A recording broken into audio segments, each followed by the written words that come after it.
Assalomu alaykum yana bir bor. Hop. Demak, bugungi darsimiz 9-darsimiz.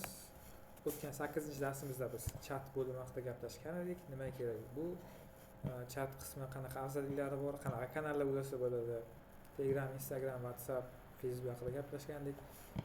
Va siz qanaqa qilib mijoz bilan gaplashishingiz mumkin. Siz bo'lmagan paytingizda sun'iy intellekt mijoz bilan gaplashganni misol sifatida ko'rsatib bergan edik. Demak, bugungi 9-darsimizda biz buyurtmalar bo'limini ko'rib chiqamiz. Ya'ni buyurtmalar o'zi nimaga kerak? Savollarga javob beramiz. Buyurtmalar o'zi nimaga kerak? Buyurtmalar, mana misol uchun siz qanaqadir tovar dostavkasi bilan shug'ullanasiz va ularni tracking qilib borishingiz kerak. Ya'ni qaysi buyurtma qancha summaga tushdi, o'zi buyurtma bajarildimi, yetib bordimi manziliga.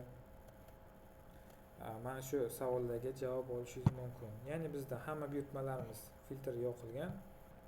Demak, Bekzod akaning buyurtmalari 865 ismli buyurtma qilganlar.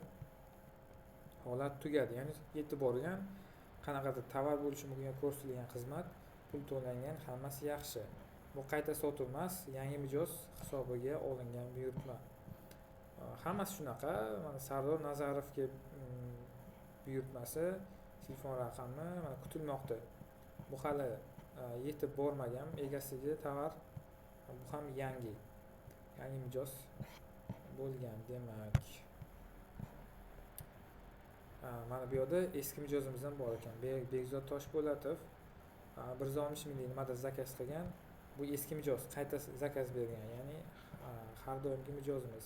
Har 4-5 oyda qaysidir tovarimizni zakaz qilib turadi. Shunaqa ehtiyoj bor. Demak, ichida kirganimizda mijozni mana ko'rishimiz mumkin. Demak, ID'si sana Toshkent Sergelidan ekan. Toshpo'latov. Demak, tovarni 18 dan 1 dona olgan. Mana bu ikkinchisi tovardan 1 dona, uchinchi tovardan 0.6. Demak, bu narxi 90 ming, 70 ming qo'shilganda o'ziga zakaz qilib bergan. Qo'shilganda 160 ming so'mlik tovar umumiy olgan ekan. Buyurtma yaratildi, ya'ni 9-yanvar kuni soat 5 da buyurtma yaratilgan, zakaz bergan. Avtomatik sotilgan.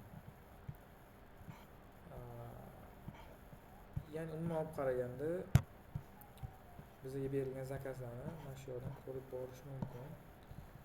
Tepadagi filtrlarda kutilmoqda, ya'ni kutilayotgan zakazlar, tugagan zakazlar, mana yetib borgan, pulga to'lab qilingan. Atmen yoki vazrat qilingan zakazlar hali bo'sh ekan. Kimdir nimadir zakaz qiladi, tovar yoqmaydi, joyida qaytaradi. Mana shunaqa tovar zakazlar mana shu yerda kelib tushadi. Rad etilgan. Bu yetib borgandan keyin, misol uchun tovar rad etilgan, bekor qilingan degani yetib bormasdan bekor qilishadi. Mana bu rad etilgan esa yetib borgandan keyin bekor qilingan tovarlar. Demak, bugungi 9-darsimizda biz siz bilan buyurtmalar bo'limi haqida gaplashib o'tdik. Buyurtmalar tracking qilish nima kerak, qanaqa qilinadi va mana bu yoqdagi usullar nima ma'noni bildiradi. Shu haqida gaplashib o'tdik. Keyingi 10-darsimizda biz qayta sotuvlar bo'limiga e'tibor qaratamiz. Ya'ni qayta sotuvlar nimaga kerak, qanday amalga oshirsa bo'ladi va qanday foydalari bor.